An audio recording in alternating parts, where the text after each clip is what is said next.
Welcome everybody to Somewhere in Vegas here on Spreaker.com. I am Mark the Q. I'm your host. And first of all, I want to kind of apologize. This is a little bit late news, but the thing is that with anybody's passing, plus a couple other things that were going on with the podcast, I didn't get around to this. But it's only fitting that we get to this week because it is Breast Cancer Awareness Month. And it really saddens me to say that a good friend of the show who's been on a couple times, Suzanne Whang, has left us. She was diagnosed with breast cancer, and she survived breast cancer for quite a while until it returned, and I'm sorry to say we had lost her last month. And, you know, it's a really sad thing. I mean, it's a really sad thing that she passed, but, you know, the thing is that Suzanne was always very upbeat about it. She was also very kind of inspirational to try to, beat breast cancer and to be able to reach out and tell her stories through both comedy and spoken word. We've talked several times about her spoken word and going through the situation she has been. She had been doing movies and acting and for quite a while as well, and it's just a really kind of tragic passing for Susan to have passed last month. But really, to tell you the truth, I mean, like I said, she's been a light at that end of that tunnel. So it was great to be able to have had her as long as we did. So without further ado, I decided to go ahead and go into our archives and pull out the last interview we did with Suzanne about 3 years ago. And she was talking a little bit about her upcoming movie and also the fact that she was doing a lot more spoken word about what was going on. She was doing a lot less comedy at that time.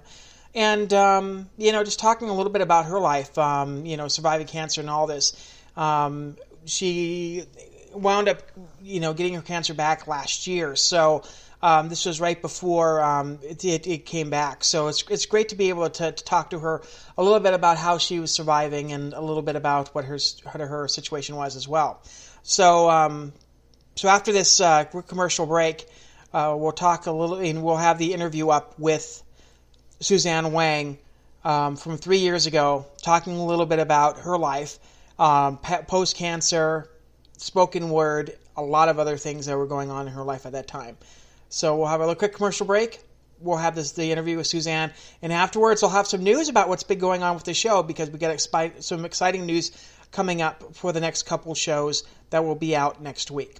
Welcome everybody to Somewhere in Vegas here on blogtalkradio.com. I am Mark the Q. I'm your host. I'm very privileged to have a good friend of mine and a comedian. We've had her on the show before. We're finally catching up again. She has quite a few projects coming up.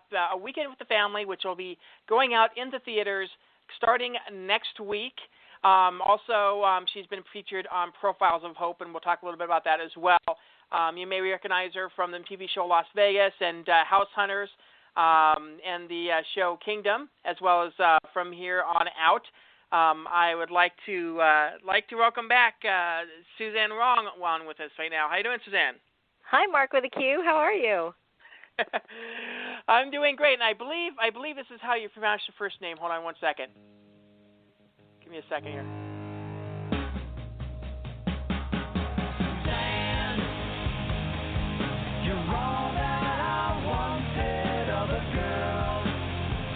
Is that cool? Yes, I love it. I love that. Suzanne with a Z. You're Mark with a Q. I'm Suzanne with a Z. My name is not Susan, which is spelled S-U-S-A-N. In fact, Whitney Houston had a song called My Name is Not Susan, which I thought was uncanny because I've said that so many times in my life. And my last name is spelled Whang, but it's pronounced Wong, so that's confusing to everybody. It's a soft A sound. So. Yeah, if you've watched the trailer to A Weekend with the Family, they do get it right. So they do get it right. I was so ecstatic about that. Now, is your name Mark with a Q on your birth certificate? It is. Really? Yes, it is. That's long unusual. Story on that. What's the story? It's a long story. Oh, the story goes is that my brothers and my mother had a bet that when I was born, that my mom said there was going to be a girl, and the boys all said that all the boys said there was going to be a boy, and my mom said it was a girl. So they had a running bet. So when I was born, the boys got to name me, and they named me Mark, and they were naming me Mark all the way straight through the pregnancy. They were calling me Mark in my mom's womb. So my mom wanted the name to be a little different. So she said, okay, we're going to go ahead and put it end with the Q. And my brothers were like, wait 1 second, we got to name him now. You get to name him basically with the extra little Q. So they said, okay, well, my mom said, okay, here's the deal. You get to also name his middle name. So yeah, that's the kind of the story behind it. Whoa! So what's your middle name? I'll give you a hint. The year that I was born, the year before I was born, there was a baseball record that was broken.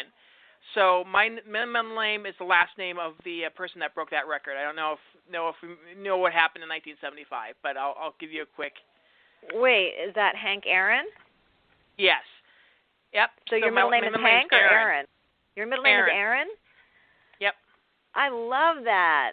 I got to interview Hank Aaron when I was a field host on, it was either Breakfast Time on FX or Fox After Breakfast on Fox, because he had opened a chain of fast food restaurants, and I got to interview him. It was amazing to be able to, because I'm a huge baseball fan. I don't know if you know that. I lived in Boston from 86 to 91 and became a huge Red Sox fan. I was at Fenway Park all the time. I would go by myself. I knew all the ticket office guys, all the ushers. I became friends with Al Bumbry, who was the first base coach. He got me, one year on my birthday, he got me 2 signed baseballs, one by Dwight Evans and one by Roger Clemens.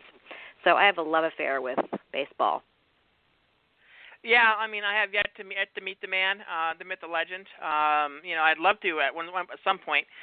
Your namesake? But, yeah, my namesake, as it were. That's incredible. Now, are you a baseball fan, or do you play baseball? I mean, off and on. I mean, I'm a Cubs fan. So You're a Cubs fan. Are you from Chicago? No, I'm not from Chicago. Why are you a Cubs fan? I'm originally from Montana, actually, but the thing is that I lived in Indiana for so many years, and also the fact that I'm a fan of I'm trying to remember the director's name. There's a director that always featured Chicago in his movies, and I cannot remember his name off the top of my head. He did like Ferris Bueller's Day Off. He did. Did all those comedies. They're all basically based in Chicago area, like 16 Candles. I can't remember. You mean John Hughes? Off my head. John Hughes, yeah, I'm a huge John Hughes fan, and of course John Hughes is a huge Cubs fan. So that's that was amazing. Kind of the reasoning. That's so funny. My boyfriend Jeff Bazane, he's the lead singer of Gary Sinise's Lieutenant Dan Band, and Gary's from Chicago and Jeff's from the Chicago area. So I have yet to be able to go to Wrigley Field and go to a Cubs game. So I'm really looking forward to that. Oh, yeah, I did that as well, and that was kind of an interesting story. I went on a train trip for 3 months. I got a pass from Amtrak, and I just took 3 months to just travel. And one of the things that I got to do was go to the I love traveling by Amtrak. Yeah, it's been a while since I have, but yeah, it was a lot of fun. It was a lot of fun to kind of see the country the way that it was, and I think I did a couple shows on the train, physically on the train while I was on the train. I was doing shows still, so it was pretty interesting. But yeah, so I got to go see Wrigley Field, and I was right behind home plate, and there was a foul tip that came towards me, and I'm interested to see if there's any video of it, because I was in a pretty unusual getup at that point, because I was going to the air guitar competition later that day. But yeah. Wait, you're an air guitar competitor? I consider myself retired. I did it for like 3 or 4 years. And then I retired. What is the name of that brilliant air guitar documentary? Air Guitar Nation? Yes. You know what's so funny? Talk about coming full circle. I'm friends with Judd Nelson, who is famous for being in John Hughes movies. And he's the one that showed me Air Guitar Nation. the documentary. Yeah, and that was like the first year. That was the first year they ever did it. And then I think I did it was the third year, and then I went like third, fourth, fifth, and then sixth, and then after that, I kind of retired from the thing. I did well the first time around. The second time around, I did okay. It just seemed like I was going downhill though after that. So, although the Sklar brothers were judging one of the times I did it, and I think it was the LA one that I did. Oh, I love them. Yeah, I've met them before and performed on stage with them before. In fact, when you live in Las Vegas now? Yes. When was our last interview? Was it when I won the Las Vegas Comedy Festival? I think it might have been. It might have been. I think it was roughly around that time. I mean, it's been a while.